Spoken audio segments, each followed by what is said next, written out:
स्वास्थ्य मंत्री बन्ना गुप्ता का आज जनता दरबार कांग्रेस के प्रदेश मुख्यालय में लगा। जनता दरबार में कई तरह के लोगों की समस्याओं से रूबरू हुए।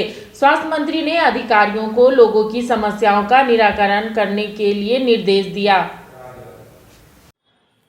झारखंड कांग्रेस के प्रभारी अविनाश पांडे के निर्देश पर झारखंड कांग्रेस के कोटे से मंत्री अब अपना जनता दरबार लगा रहे हैं। जनता की समस्याओं और उसके निराकरण को लेकर प्रत्येक मंत्री अब कांग्रेस भवन में जनता दरबार लगाएंगे और उसकी पहली कड़ी में बन्ना गुप्ता स्वास्थ्य मंत्री ने जनता की फरियाद को सुनी और कई समस्याओं का मौके पर ही निदान किया।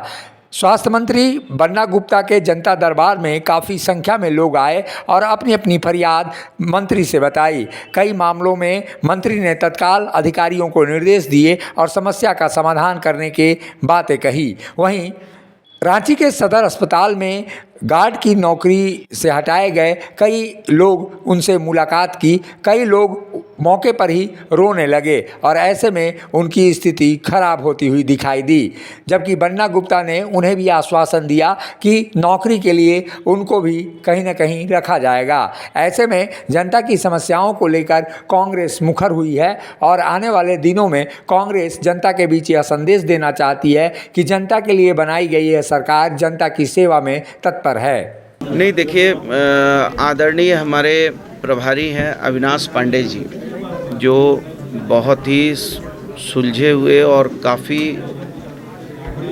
अच्छे संगठनकर्ता भी हैं और बड़े लोकप्रिय नेता भी हैं। उनके अनुभव का हम लोग लाभ उठा रहे हैं और उन्हीं के दिशा निर्देश के तहत हम लोग जगह जगह पर सारे मंत्री, हमारे जितने कांग्रेस के मंत्री हैं, वो सभी मंत्री हर ज़िले में जाके जन सुनवाई कर रहे हैं। और जब जन सुनवाई कर रहे हैं तो निश्चित है कि जनता के बीच में एक अच्छा संवाद जा रहा है सरकार के प्रति, और जनता को भी ये एहसास हो रहा है कि नहीं, हमारी बात को सुना जा रहा है। हमारे पास जो मुद्दे सब आते हैं, ज़्यादातर मुद्दे ऐसे हैं जो स्वास्थ्य से संबंधित हैं, कुछ हैं पुलिस से संबंधित हैं, कुछ सीओ बीडीओ से संबंधित है। जो अमूमन आम लोगों की जो समस्याएं होती हैं वो सारी समस्याएं हैं कि किन्हीं का विवाह और इसमें गरीबी गुर्बत है तो उसको हम लोग जो है कन्यादान योजना से जोड़ रहे हैं, किसी को मुख्यमंत्री गंभीर योजना से जोड़ रहे हैं, किसी को आयुष्मान से जोड़ रहे हैं। तो इस तरह से बहुत सारे आ रहे हैं और मैं तो, आप खुद जानते हैं कि मैं तो जमशेदपुर में भी रहता हूं तो जनता के बीच में सुनते रहता हूं, यहाँ भी मेरे पास आते हैं तो मैं सुनता हूं। तो ये एक कांग्रेस की एक अच्छी प्रक्रिया है जिसके तहत हम लोग काम कर रहे हैं। सर, नकली दवाई स्वास्थ्य मंत्री बन्ना गुप्ता के जनता दरबार से कई लोग खाली हाथ भी लौटे हैं, लेकिन कई लोगों को यह आशा जगी है कि अब मंत्री उनके फरियाद को सुनेंगे और समस्या का समाधान भी करेंगे।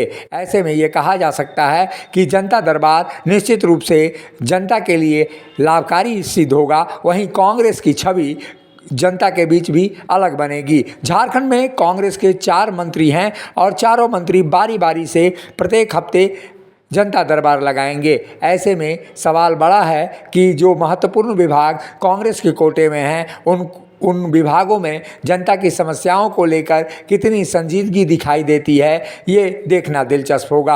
हालांकि वहीं कांग्रेस के मंत्रियों ने जनता दरबार के जरिए क्षेत्रों में जाकर भी जनता की समस्याओं को सुन रहे हैं, लेकिन मौके पर कई समस्याएं ऐसी होती हैं जिसका निराकरण करना बेहद ही मुश्किल होता है और नीति निर्धारण से संबंधित समस्याओं को लेकर कांग्रेस के मंत्रियों को परेशानी भी होती है। लेकिन अब जनता दरबार से निश्चित रूप से झारखंड की जनता को लाभ पहुंचने वाला है। मुखर संवाद के लिए रांची से शिल्पी यादव की रिपोर्ट।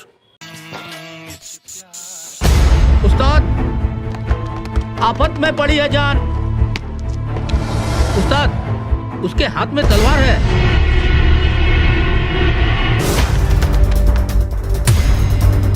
तलवार का मुकाबला पाइप से।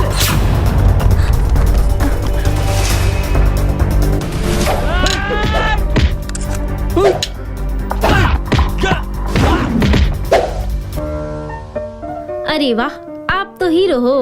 हीरो मैं नहीं, ग्लाइको पाइप है। अरे बॉस का कॉल। हेलो, आज का हेडलाइन क्या है? आज का हेडलाइन तो ग्लाइको पाइप है सर। ग्लाइको पाइप, हम चुकाते हैं एक एक बूंद की कीमत। जब टूटती है आस, जब थकती है सांस, जब रूठते हैं अपने, मुंह मोड़ता है जमाना, जब अंगड़ाई लेता है संकल्प, फिर बनती है कहानी, बनते हैं अनमिट निशान। देखिए मेरे साथ संघर्ष की दास्तां।